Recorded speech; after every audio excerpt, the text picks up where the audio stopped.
Bonjour tout le monde. Bon été, bonne fin d'été. Mais qu'est-ce qui a changé?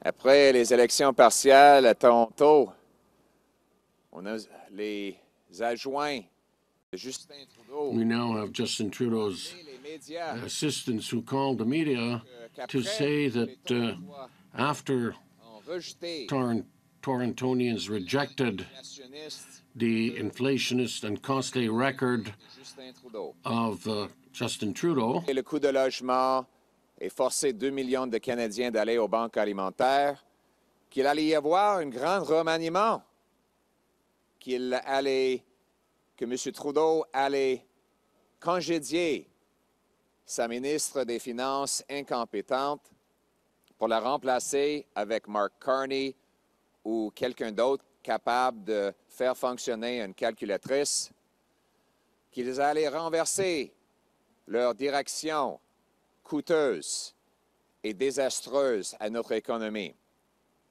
Qu'est-ce qu'on a appris aux grandes retraites du cabinet libéral il y a quelques jours? Que rien ne va changer. Que l'ego, l'arrogance et l'incompétence de Justin Trudeau forcent le premier ministre de mettre son intérêt personnel avant les vies quotidiennes des Canadiennes et des Canadiens. C'est plus important de Justin Trudeau de garder le pouvoir que de permettre les mères monoparentales de s'offrir de bonne nourriture pour leurs enfants ou à la jeune génération d'avoir accès à la propriété ou des aînés de pouvoir rester dans leur maison. La réalité, c'est qu'on ne peut pas continuer comme ça. Justin Trudeau a doublé la dette nationale, il a doublé le coût de logement, il a libéré les criminels dans les rues. Il ne va jamais quitter le poste. Il doit être congédié. Il y a deux personnes qui peuvent le faire. Yves-François Blanchet, qui a voté 188 fois pour garder Justin Trudeau au pouvoir dans les votes de confiance, et Jagmeet Singh. Mon message aujourd'hui, c'est pour le Bloc et les néo-démocrates. C'est le temps d'arrêter de supporter Justin Trudeau et de voter non-confiance pour déclencher des élections sur des taxes et des impôts, où les Canadiens auront un choix entre le Bloc libéral, qui taxe la nourriture, punit le travail, enlève votre argent, double le coût de logement et libère des criminels dans les rues, ou bien des conservateurs de gros bon sens qui vont couper taxes et impôts, bâtir des logements, réparer le budget et stopper les crimes. C'est ça le choix qu'il nous faut maintenant. Les Canadiens ne peuvent plus payer le prix de Justin Trudeau, les néo-démocrates et le Bloc. Ils ont besoin d'un gouvernement qui respecte l'argent des contribuables, qui est compétent et qui va bien gérer leur pays. Et c'est ce que nous allons faire. Un parti de gros bon sens qui va couper des taxes et impôts pour rendre le travail encore payant. Enlever les taxes sur les petites entreprises pour créer des vrais emplois. Enlever des taxes sur nos fermiers pour produire une nourriture abordable. Geler les dépenses avec une loi de gros bon sens qui va réduire le coût de logement et le coût de l'inflation. Inciter des municipalités d'enlever la bureaucratie pour bâtir des logements abordables et protéger les emplois en annulant le décret sur le secteur forestier. M. Blanchet a dit qu'on ne peut pas attendre une autre année pour annuler le décret sur le caribou, et je suis d'accord. C'est pour ça qu'il faut défaire le gouvernement libéral pour que je puisse le faire maintenant. Encore plus, il faut protéger nos rues avec une politique de sécurité qui mette des vrais criminels en prison, tout en protégeant le droit des chasseurs et tireurs sportifs de garder leur propriété avec une bonne formation et avec des permis légitimes. Il faut rebâtir notre militaire et le respect pour le Canada sur la scène mondiale. Pour un résumé, il faut le gros bon sens encore. Il nous faut une élection sur les taxes et les impôts dès maintenant. Et je revendique au Bloc et aux néo-démocrates de retirer leur support pour Justin Trudeau pour déclencher cette élection et donner le choix aux Canadiens à travers le pays. C'est ça le gros bon sens. Thank you very much, and now in English. Welcome back, everybody. Happy end of summer. But really, what's there to be happy about after Justin Trudeau's recent cabinet retreat? What changed? Remember at the beginning of the summer, after the people of St. Paul's voted against Justin Trudeau's proposed 61-cent a litre carbon tax, voted against him doubling housing costs and driving 2 million people to the food bank, voted against the crime and chaos he has caused, all the PMO staffers called you in the media and said there would be heads rolling, that they would fire ministers. They called the Globe and Mail and said incompetent and discredited Chrystia Freeland would lose her job to Mark Carney, or at least to someone who knew how to work a calculator. And then that there would be other changes. Maybe even the Prime Minister would step aside to make way and to try and bury the disastrous NDP Liberal record and put a fresh coat of paint on the broken down Liberal car. Well, what did we learn at this expensive Liberal retreat in Halifax? We learned that nothing will change. That Chrystia Freeland, who's been Canada's worst ever finance minister, helping to double our national debt and drive inflation to its worst in 4 decades, will stay in her job. Sean Fraser, who destroyed what was the best immigration system in the world, will stay in his job. The crazy carbon tax minister, Stéphane Guilbeault, who wants to ban trucks, roads, and plastic straws while Liberals legalize crack and heroin, he's going to keep his job as well. The disastrous justice minister, who's helped give Canada a 50% increase in violent crime and a 120% increase in gun crime, he will keep his job. But most important of all, Justin Trudeau, the man who is not worth the cost, announced that he will too will keep his job. Canadians cannot afford another painful, costly, chaotic, and corrupt year of Justin Trudeau. He will not quit. He must be fired. His ego, arrogance, and incompetence will always have him putting himself ahead of Canadians.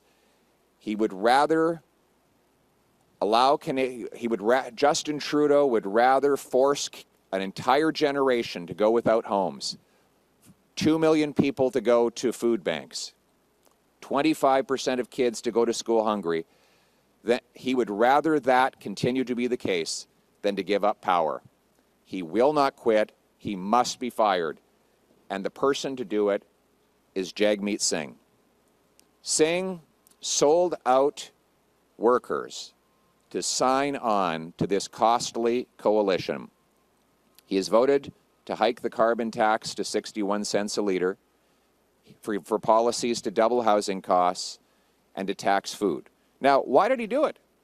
He told us that if he became part of the government, he'd bring down food prices. That was one of his promises. Did he succeed? Well, you don't actually have to ask me if he succeeded. Ask him. This is what he said about food prices last week. When you go into the grocery store and you're buying your groceries, you're spending more than ever before, and you're leaving with less than ever before. Again, that is after 2 years of Jagmeet Singh joining the Liberal government. So what's clear is that Singh did not join to bring down grocery prices or housing costs, both of which have skyrocketed since he joined this coalition. He joined to keep Trudeau in power so that he could get his pension.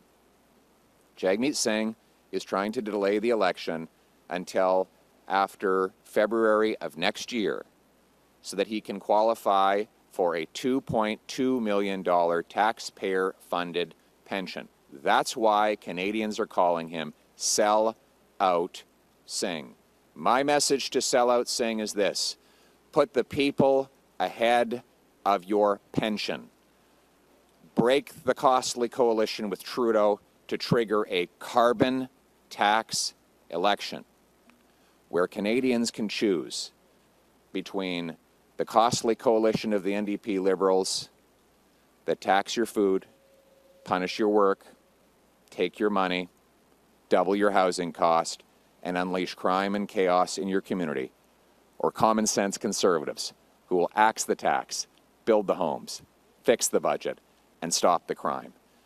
Axe the tax, build the homes, fix the budget, stop the crime to bring it home for our country. We'll bring home lower prices by getting rid of the carbon tax, which will not only lower the cost for farmers and truckers to bring us food, or for Canadians to heat their homes or gas their cars, but will unleash $25 billion more of GDP every single year, according to Finance Department publications from this Liberal government.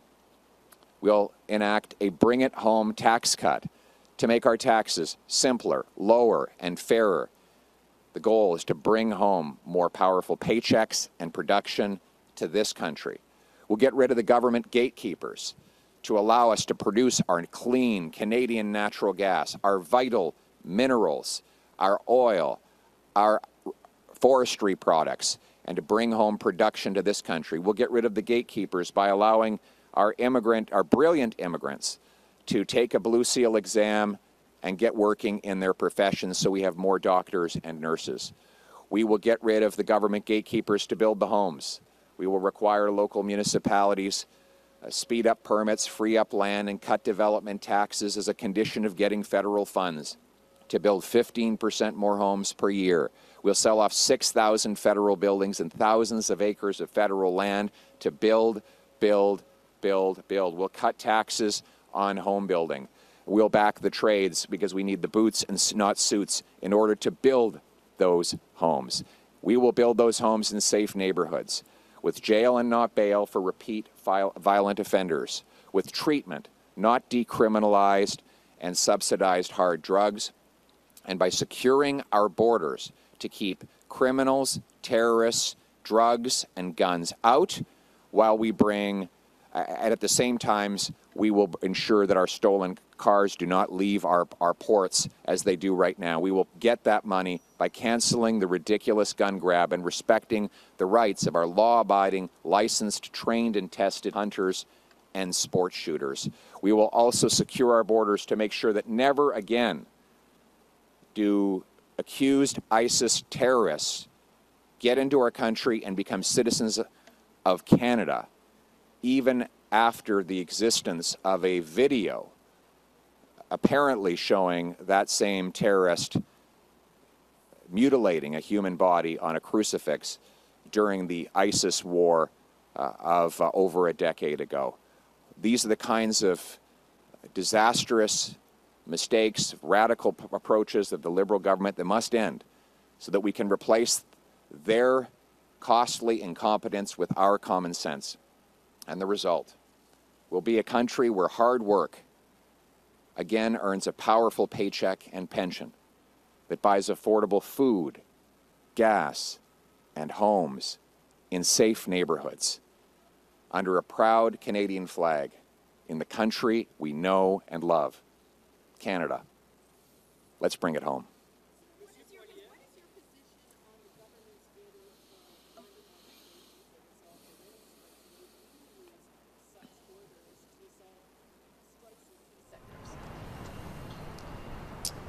Well, I wouldn't have had to do that in this case. The reason that we have these strikes is because of inflation. We had last year the largest number of days lost to strike since 1986. What do we have in 1986? Inflation. Inflation leads to strikes because workers and unions have to fight to get back what they lost in purchasing power. Well, how did the inflation happen? The government doubled the debt. Justin Trudeau printed $700 billion of cash. He increased the money supply by 40%, while the real economy grew by 4%. When you add money 10 times faster than you add the stuff that money buys, then you get inflation. And that screws over workers because they live off wages. If you're a billionaire, like the people Trudeau vacations with, then you don't have to worry about inflation because your assets are inflation-proof or even inflation-positive. You get richer. It's a transfer of wealth from the have-nots to the have-yachts. And you know what? It's ironic. It's all done with Jagmeet Singh's support. He can huff and puff all he wants, but he supported the inflationary policies that destroyed the wages of working-class people, and he supports what Justin Trudeau did on the rail strike. Do you know how we know? Do you know how we know that? Do you know how we know that? No. Do you know how we know that Jagmeet supports it? Because he's still in a coalition with him. And if Jagmeet didn't support it, he would respond to my letter this afternoon and say he's pulling out of the costly coalition and he's going to vote to bring down Trudeau and cause a carbon tax election. And that's what I'm calling for him to do today. Jagmeet Singh, stop selling out the workers. Stop being sellout Singh. Put the people ahead of your pension. Vote for a carbon tax election now. Contraceptive gratuite et l'insuline presque gratuite. Pilule, insuline, est-ce que vous allez garder ces programmes en place, oui ou non? À ce que je sache, ces programmes n'existent pas encore. Ils font des promesses pour... excusez-moi, monsieur, est-ce que je peux répondre? Et l'insuline. Vous allez voir la plateforme électorale que je vais déposer dès qu'il y ait des élections. Pour l'instant, on a des promesses. On a des promesses. On a des promesses des libéraux, les bloquistes et les néo-démocrates. Que s'ils dépensent plus, un jour, il va y avoir des grands cadeaux pour tout le monde. Ils ont déjà promis, est-ce que... Non, je ne vous permets pas de m'interrompre, je vais compléter ma réponse. Ouais. Oui ou non? Ça n'existe pas encore. Combien de personnes ont reçu ça? Ça existe, monsieur. Combien? Allez-vous les garder, oui ou non? Garder, oui ou non? Combien? Garder, oui ou non? C'est vous qui répondez aux questions. Vous êtes le politicien. Oui ou non? Combien? Pilule, contraception. Oui ou Combien? non? Vous ne voulez pas répondre. Vous ne voulez pas répondre non plus parce que... Vous, le politicien, est-ce que je peux répondre? Allez, je ne peux pas répondre que si vous m'interrompez. Oui ou non? Vous venez d'avouer que vous avez posé une fausse question. Et la raison pour laquelle vous l'avez avoué, c'est parce que quand je vous ai demandé combien de pilules sont partagées avec le monde, vous ne pouvez pas répondre parce que la réponse est probablement zéro. Si, je vais compléter ma phrase. On ne peut pas garder quelque chose qui n'existe pas. Ce n'est pas ma réponse. C'est ma réponse. Merci. Il y a des Québécois, des Canadiens qui sont préoccupés par la nature, par la conservation des espèces. Quelle est la garantie que vous... Sur le caribou, M. Poilievre.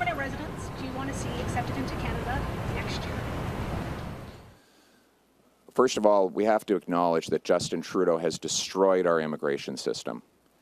We had a multi-generational consensus in immigration for literally decades before Trudeau came along. Immigration was not even a controversial issue prior to Trudeau. We brought in hardworking, law-abiding citizens in numbers that our housing market, our job market, and our healthcare system could absorb. What has since happened? Trudeau and Fraser destroyed the temporary foreign worker program by telling their bureaucrats to overlook fraud, by getting rid of the rule that required that you couldn't bring in temporary foreign workers for low-wage jobs in places where there was over 6% unemployment. In other words, where there were lots of people looking for work. They destroyed the international student program by allowing rampant fraud and abuse. and increasing the numbers to levels we could not afford. And they grew the population almost 3 times as fast as the housing stock. That is entirely a decision of Justin Trudeau and the NDP Liberals. When I'm Prime Minister, the temporary foreign worker program will be used exclusively to fill jobs that Canadians cannot or do not fill, like in agriculture sectors, but never to replace Canadians or drive down wages. We will only admit international students to, if they have a way to pay their bills, a house to live in, and a real admission letter to a real educational institution. And population growth will be below the growth in jobs, housing, and healthcare. That is a common sense plan. Now let's bring it home. Sur la question des caribous, monsieur. La vitalité et l'espèce du caribou, vous pourriez un peu, et quelle est la garantie que vous allez suivre la loi sur les espèces en péril si vous voulez pas d'un décret? On n'a pas besoin de détruire le secteur forestier pour respecter les lois pour la protection des espèces. On n'a pas besoin d'éliminer des centaines de kilomètres de secteur forestier afin de protéger simplement 5000 caribous. Je vous rappelle que notre secteur forestier récolte moins d'1% des arbres qui existent dans nos forêts chaque année. Ça laisse l'autre 99% des forêts pour la nature. Et j'ajouterais que le secteur forestier plante 2 arbres pour chaque arbre coupé. Certainement, on peut protéger, oui, les espèces et oui, les emplois. J'ajouterais que les ressources naturelles sont la responsabilité des provinces. Et le gouvernement du Québec a des scientifiques, des écologistes qui sont capables de déterminer une politique qui va protéger, oui, les espèces et oui, les emplois en même temps. Do you want to see a reduction in the number of permanent residents that are admitted to Canada in the next 2 years? It's at 500,000 right now. We have to have a smaller population growth. There's no question about it. We cannot grow the population at 3 times the rate of the housing stock, as Trudeau has been doing. We need to have a growth rate that is below the growth in housing, healthcare, and employment. If you want if you want an idea of how I would run the immigration system overall, it's the way it was run for the 30 years prior to Trudeau being Prime Minister. We had a common sense consensus between Liberals and Conservatives for 3 decades that screened people to make sure they were safe, only brought in the numbers that we could absorb into our housing, healthcare, and job market, and blocked temporary foreign workers where they were taking jobs from Canadians. That was a common sense consensus that existed before Justin Trudeau, and the radical and out-of-control NDP Liberal government destroyed our system. Thank you very much. Merci beaucoup. Merci beaucoup. Merci beaucoup tout le monde.